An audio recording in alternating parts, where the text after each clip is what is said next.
1850 ஓட்டு தானே, அது இருந்தா என்ன இல்லைன்னா என்ன நினைக்கிறாரா? எங்களால எங்க கூட உட்கார கூட முடியல. நாத்த ஒரு பக்கம், கொசு ஒரு பக்கம். எத்தனை நாள் இருக்க போறாங்க? எவ்வளவு நாள் தாக்கு பிடிக்க போறாங்க? இருக்கிற வரைக்கும் இருப்பாங்க, அதுக்கப்புறம் அவங்களாவே காலி பண்ணிட்டு போயிடுவாங்க. அப்ப நாங்க மனுஷாலே கிடையாதா? நேற்று நைட்டு பாத்தீங்கன்னா 12 மணிக்கு சரியான மழை. எங்கேயோ இருக்கிற டிரைவருக்கு போனை போட்டு, இங்க ஒரு பஸ் நின்றுட்டு இருந்துச்சு, லைனா பஸ் நின்றுட்டு இருந்துச்சு. அந்த பஸ்ஸை வந்து க்ளோஸ் பண்றதுக்காக எங்கேயோ இருக்கிற டிரைவரை போன் போட்டு கூப்பிட்டுருக்காங்க.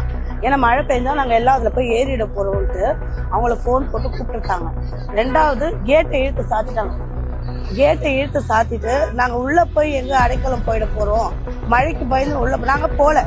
அவங்களோட எண்ணம் அடிப்பட்டமான ரொம்ப கேவலமான ஒரு புத்தியை வச்சுக்கிட்டு நாங்க உள்ள வந்து அடைக்கலம் ஆயிட போறோம், பஸ்ல வந்து அடைக்கலம் ஆயிட போறோம்ட்டு நைட்டு 12:30 மணிக்கு ஒரு டிரைவர் வந்து பஸ்ஸோட டோர் எல்லாம் மூடுறாரு.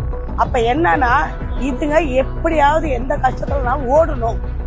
சேகர் பாபுவே சொல்லியிருக்காராம், இந்த மாதிரி வந்து அவங்க எத்தனை நாள் இருக்க போறாங்க, எவ்வளவு நாள் தாக்கு பிடிக்க போறாங்க, இருக்கிற வரைக்கும் இருப்பாங்க, அதுக்கப்புறம் அவங்களாவே காலி பண்ணிட்டு போயிடுவாங்க.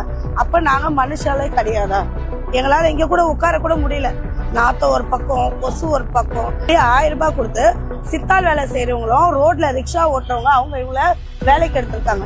எங்க 753 ரூபாய் சம்பளத்தை நிப்பாட்டி எங்களோட சம்பளத்தை எடுத்து அவங்க 1000 ரூபாய் தாராளமா வெளி ஆளுங்க கொடுப்பாங்களா? எங்களுக்கு நாங்க இப்ப கூட நாங்க என்ன கேட்கணும்னா, நீங்க எங்களை பர்மனன்ட் பண்ண வேண்டாம். உங்க பட்ஜெட் இல்லையா, நீங்க விட்டுருங்க. ஓட்டு கேட்டு எங்க கிட்ட வர்றீங்கல்ல, இப்ப நாங்க ஓட்டு போடலன்னா நீங்க ஜெயிப்பீங்களா? 1850 ஓட்டு தானே, அது இருந்தா என்ன இல்லைன்னா என்ன நினைக்கிறாரா? விஜய் கட்சியில இருக்கிறவங்களும் வந்து தண்ணி சாப்பாடு எல்லாம் கொடுத்து போறாங்க. ஏன் எங்களை வந்து எட்டி பார்க்க மாட்டோம்? தானே இருக்காரு கமிஷனரு, உள்ளதானே இருக்காரு. ஒரு பிளைட் பிடிச்சு வந்து பாக்கணுமா எங்களை? அப்படிலாம் கிடையாது. தோய் வாசல்லே உட்காந்துருக்கோம். ஒரு மண்டபத்துல கொண்டு போயிட்டு ரெண்டு வாரத்துக்கு முன்னாடி ஒரு மண்டபத்துல கூட்டு போய் எங்களை உட்கார வச்சு, கரண்ட் இல்ல, காத்து இல்ல, போட்டு ஒரு கேட்டை போட்டு மூடி காத்து அடைச்சி மூச்சு திணறெல்லாம் வந்துச்சு நிறைய பேருக்கு. அந்த மாதிரிலாம் ஏன் எங்களை கொடுமை பண்றீங்க?